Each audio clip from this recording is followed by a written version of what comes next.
Hi friends, ಎಲ್ಲರಿಗೂ ನಮಸ್ಕಾರ. ನನ್ನ ಹೆಸರು ಸಚಿನ್ ಅಂತೇಳಿ. ಇವತ್ತು ನಾನು ಈಗ ಈ ಒಂದು ವಿಡಿಯೋ ಮಾಡಬೇಕು ಅಂತೇಳಿ ಏನು ಆಸಕ್ತಿ ಬಂದಿದೆ ಅಂದರೆ, ಈ ನಾಳೆ ಅಕ್ಟೋಬರ್ 5th ಏನಪ್ಪ ಸ್ಪೆಷಾಲಿಟಿ ಅಂತಂದರೆ ವರ್ಲ್ಡ್ ಟೀಚರ್ಸ್ ಡೇ. ಈ ವರ್ಲ್ಡ್ ಟೀಚರ್ಸ್ ಡೇ ದಿನ ಒಂದೆರಡು ಟೀಚರ್ಸ್ಗಳ ಬಗ್ಗೆ ಸ್ವಲ್ಪ ಏನೋ ಒಂದಿಷ್ಟು ನನಗೆ ಅನಿಸಿದ ಮಟ್ಟಿಗೆ ಒಂದು ಮಾತಾಡಬೇಕು ಅಂತೇಳಿ ನಿಮ್ಮೆಲ್ಲರ ಹತ್ರ ಒಂದು ಶೇರ್ ಮಾಡ್ಕೋಬೇಕು ಅಂತ ಅಂದ್ಕೊಂಡಿದ್ದೀನಿ. ಏನಪ್ಪ ಅಂತಂದರೆ, ಈಗ ವರ್ಲ್ಡ್ ಟೀಚರ್ಸ್ ಡೇ ಅವ್ರದ್ದು ನಮ್ಮ ಟೀಚರ್ಸ್ಗಳು ಈಗ ಫಾರ್ ಎಕ್ಸಾಂಪಲ್ ಎಲ್ಲ ಸೆಕ್ಟ್ರಲ್ಲೂ ಇದ್ದಾರೆ. ಪ್ರೈವೇಟ್ ಸೆಕ್ಟ್ರಲ್ಲಿದ್ದಾರೆ, ಗೌರ್ಮೆಂಟ್ ಸೆಕ್ಟ್ರಲ್ಲಿದ್ದಾರೆ, ಆಮೇಲೆ ಅವ್ರದ್ದೇ ಆದಂಥ ಎಸ್ಟಾಬ್ಲಿಷ್ಮೆಂಟ್ಗಳು ಇದ್ದಾವೆ, ನಡೆಸ್ತಾ ಇದ್ದಾರೆ. ಬಟ್ ಕಮಿಂಗ್ ಟು ನಮ್ಮ ಗೌರ್ಮೆಂಟ್ ಸೆಕ್ಟರ್ ಬಗ್ಗೆ ಮಾತಾಡೋಣ. ಈಗ ರೀಸೆಂಟಾಗಿ ನಡೀತಿರ್ಬೇಕಾ ಸರ್ವೆ, ಈ ಸರ್ವೆ ಇಂಥ ದಸರಾ ಹಬ್ಬ ಇಟ್ಕೊಂಡು ಸರ್ವೆ ಮಾಡ್ತಾಯಿದ್ದಾರೆ. ಅವರು ಒಂದು ಇಷ್ಟು ದಿನ ಎಲ್ಲ ಟೀಚಿಂಗ್ ಮಾಡ್ಕೊತ ಬಂದರು, ಎಲೆಕ್ಷನ್ ಬಂದರು ಕೆಲಸ ಮಾಡಬೇಕು. ಈಗ ಇದಕ್ಕೆ ಬಂದ್ರೂ ಕೆಲಸ ಮಾಡೋಣ ಬಿಡಿ, ಪಾಪ ಅವರು ಮಾಡ್ಕೊತಾನೆ ಬಂದಿದ್ದಾರೆ, ಇಲ್ಲ ಅಂತ ಹೇಳ್ತಿಲ್ಲ. ಆಯಿತು, ಅವರೆಲ್ಲ ಇಷ್ಟು ಕೆಲಸ ಮಾಡ್ತಾಯಿದ್ದಾರಲ್ಲ, ಅವ್ರದ್ದು ಒಂದು ಫೈನಾನ್ಷಿಯಲ್ ಪೊಸಿಷನ್ ಬಗ್ಗೆ ಸ್ವಲ್ಪ ಮಾತಾಡೋಣ. ಅವ್ರದ್ದೇನಿದೆ ಫೈನಾನ್ಷಿಯಲ್ ಪೊಸಿಷನ್ನು? ಅವ್ರ ಫೈನಾನ್ಷಿಯಲ್ ಪೊಸಿಷನ್ನು ಒಬ್ಬ ಟೀಚರ್ಸಿಗೆ ಎಷ್ಟು ಸಿಗ್ಬೋದು? ಒಂದು ಅಂದಾಜು ಒಂದು 40,000 ರೂಪಾಯಿ ಸಿಗ್ಬೋದು. 40,000 ರಿಂದ 45,000 ರೂಪಾಯಿ ಸಿಗ್ಬೋದು. ಆ 40,000 ರಿಂದ 45,000 ರೂಪಾಯಿದಲ್ಲಿ ಅವ್ರು ಏನು ಜೀವನ ಮಾಡ್ತಾರೆ ಅನ್ನೋದು ಸ್ವಲ್ಪ ಯೋಚನೆ ಮಾಡಬೇಕಲ್ಲ. ಹಾಗಾಗಿ ಆ 40,000 ರಿಂದ 45,000 ರೂಪಾಯಿದಲ್ಲಿ ಅವರು ಒಂದು ಹಾಲಿರ್ಬೋದು, ಒಂದೊಂದು ಎಂಥ ಒಂದು 4 ಜನ ಸಂಸಾರ ಆದ್ರೂ 1,500 ರೂಪಾಯಿ ಬೇಕಾಗೇ ಆಗುತ್ತೆ. ಈ ಮನೆ ಬಾಡಿಗೆ 8,000 ರಿಂದ 10,000 ರೂಪಾಯಿ ಇದ್ದೇ ಇದೆ.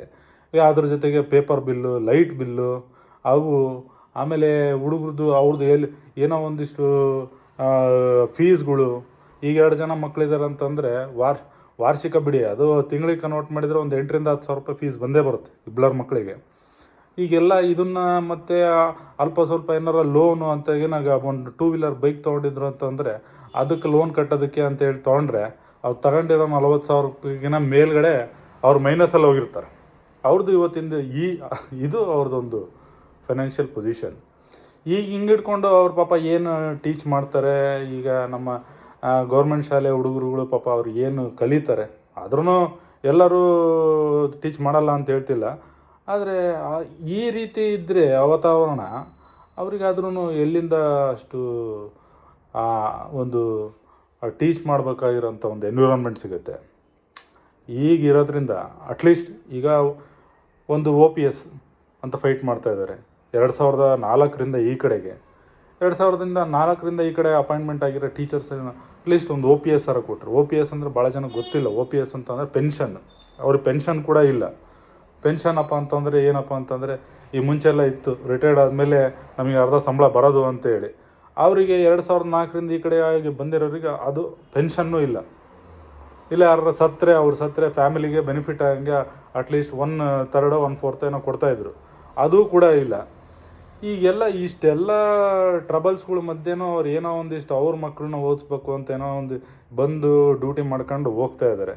ಇದು ಇವತ್ತಿನ ಕರೆಂಟ್ ಸಿನಾರಿಯೋ. ಅದಕ್ಕೆ ನಾನು ನಮ್ಮ ಸರ್ಕಾರದ ಮೇಲೆ ಹೇಳೋದು ಏನಪ್ಪ ಅಂತಂದರೆ, ಅಟ್ಲೀಸ್ಟ್ ಅವ್ರಿಗೆ ರೆಮ್ಯುನರೇಷನ್ ಹೆಚ್ಚಿಗೆ ಮಾಡಿ, ಈ ಸರ್ವೇಸ್ಗಳಲ್ಲಿ ಅನ್ಎಂಪ್ಲಾಯ್ಸ್ ಯಾರು ಇದ್ದರೆ ಅವ್ರಿಗೆ ತೊಗೊಳ್ಳಿ. ಇವ್ರಿಗೂ ಸ್ವಲ್ಪ ಫ್ರೀ ಅಂತಂದರೆ ಪಾಪ ಅವರು ಹಾಕೋದು ಏನೋ ಒಂದಿಷ್ಟು ಯಾವಾಗ ಒಂದು ದಸರಾ ಹಾಲಿಡೇಸ್ ಅಂತೇಳಿ ಕೊಡ್ತೀರಾ ಅವ್ರಿಗೆ. ಮಕ್ಕಳು ಸ್ಕೂಲು ಅವತ್ತೇ ರಜೆ ಇರೋದು ಅಂಥ ಟೈಮಲ್ಲಿ. ಹಾಗಾಗಿ ಆಮೇಲೆ ಈ OPS ಅನ್ನೋದನ್ನು ನೀವು ಪ್ರಣಾಳಿಕೆಯಲ್ಲಿ ಹೇಳ್ಕೊಂಡಿದ್ದೀರ, ಮಾಡಿರಿ. ಆ ಥರ ನನ್ನ ಒಂದು ಅನಿಸಿಕೆ.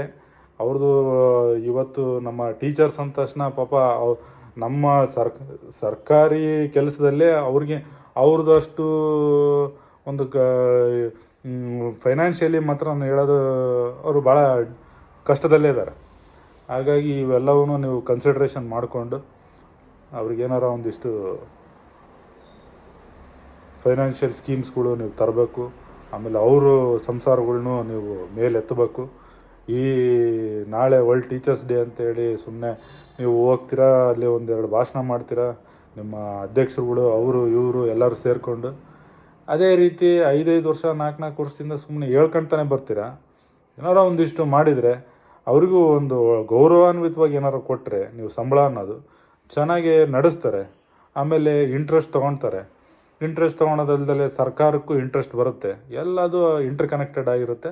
ಹಾಗಾಗಿ ನಂದು ಒಂದೇ ಒಂದು ಕಳಕಳಿ, ಈಗೇನು ನಾಳೆ October 5th world teachers day ಇದೆ. ಅವ್ರಿಗೊಂದು ಗೌರವ ಬರೀ ಮಾತಲ್ಲಿ ಹೇಳಬೇಡಿ, ಏನಾರ ಒಂದಿಷ್ಟು ಒಂದು ಈ ರೀತಿ ನಮ್ಮಂಥವ್ರು ಒಂದು ಎಕ್ಸಾಂಪಲ್ ಕೊಡಲಿಲ್ಲಂಗೆ ಆಗಲಿ, ಆಯಿತಾ? ಅಷ್ಟೇ ನಾನು ಕೇಳ್ಕೊಳೋದು. Happy teachers day.